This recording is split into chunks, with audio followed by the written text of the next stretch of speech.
Hi everyone, welcome back to R&R Sugarloaf Farm. So it is feeding time here on the farm. All the does over here are, they're ready to eat and everything. We've changed up now that we're, hold on one second. Okay, I had to look to see what Domino was after. He was trying to mount one of the girls.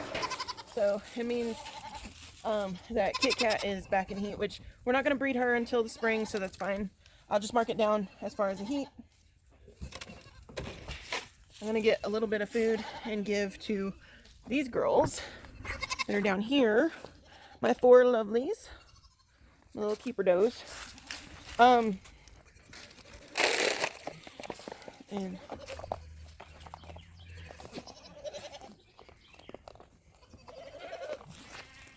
anyway, so, okay. Alright. So, what, the only thing I wanted to do is hop on here and tell y'all about our feeding program, because we're changing it up a little bit now that all the does are going into that second trimester. Mainly what it is where before we breed them, we give them extra chopped corn to help flush them, and we give them some more alfalfa, as far as alfalfa pellets, not the hay, because the hay is really hard for to come by around here. And so we'll use that method to flush them out. And then we'll go back to our regular feeding, except that the does will continue to get fed their normal ration,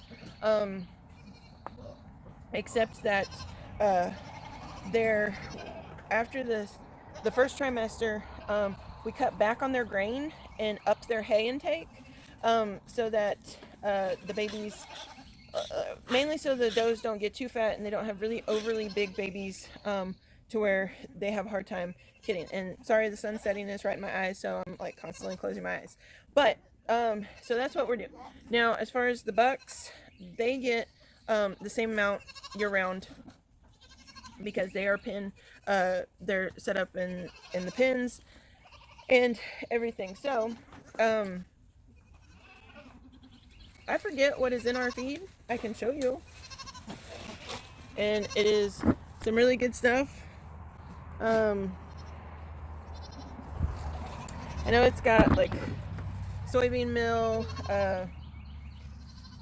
like a goat pellet, oats, barley, some corn, some boss. But I'll have to look the rations up. Yeah, I'll have to look the rations up at another time. So the does have already been fed, which mainly what it is, we have 27 head in that in the pasture, and they get three scoops, which these are 3-quart feed scoops. They get 3 of these once a day for the grain, and then it changes whenever they're in milk, because we feed them the grain on the stand versus out, and that's completely different portions. As far as the bucks, we give the Nigerian bucks behind me, because there is 7.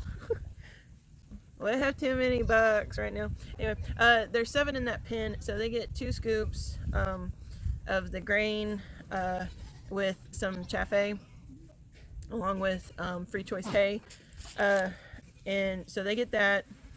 And then Thunder and Taco are in a little pen by themselves, so they get half a scoop of grain, and they get some chaffaye, and they get hay.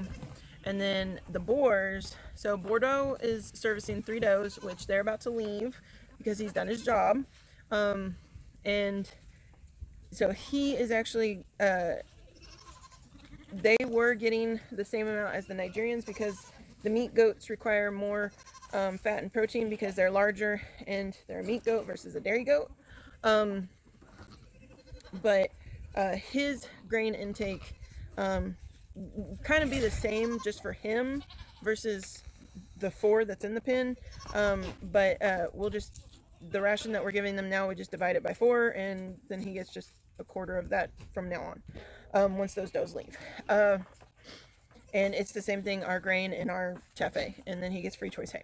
We're probably going to keep him over in that pen. We might move some of the bigger Nigerian boys like Huckleberry and Q over there, maybe. We haven't really made up our mind yet. And then the does, they get free choice hay, which in a previous video we had talked about how we were making changes out at the barn, which we have done that, and we're going to check on their hay here in a minute. But the does never like it whenever we cut back on their grain, because we cut it in half, and they don't like it because they're spoiled. And if you look at all of our goats, they don't need the grain. They really don't. They spend all day in the pasture grazing, and they have you know, free choice hay, and then we top that off with grain. So as far as the does, they could go without grain. They really could. But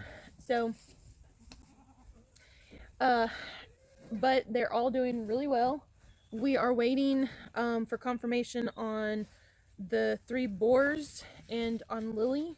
Once we get that confirmation, we can kind of figure out everyone's due dates, maybe everyone's kid count totals, or at least an estimated kid count total.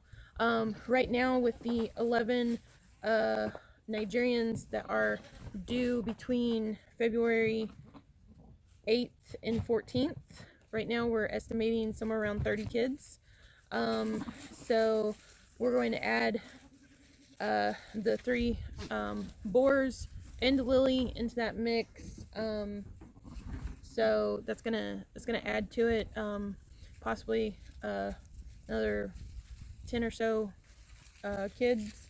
So it's gonna be a busy spring, but I think we're liking the numbers. We definitely bred more this past year than we are this spring. And then in May, we're going to breed our remaining does, with the exception of these 4 junior does.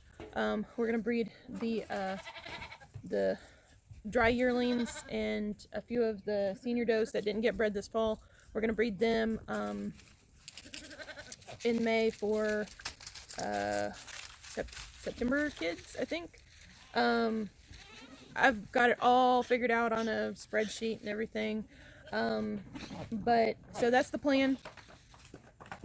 And so yeah, oh yeah, and I always forget about Lucky. Lucky's gonna be she'll be confirmed to be bred as well. So and they're all looking, they haven't cycled back, they're all looking pretty healthy and plump and everything. And so that's pretty much where we're at. And that's what we do right now, is once we pass that first trimester for the does, we cut back on their grain and up their hay intake. And because if you have overly large kids, especially with Nigerians that can have major multiples, then you can, it is a possibility, it doesn't always happen, but there is a high possibility of complications during birth.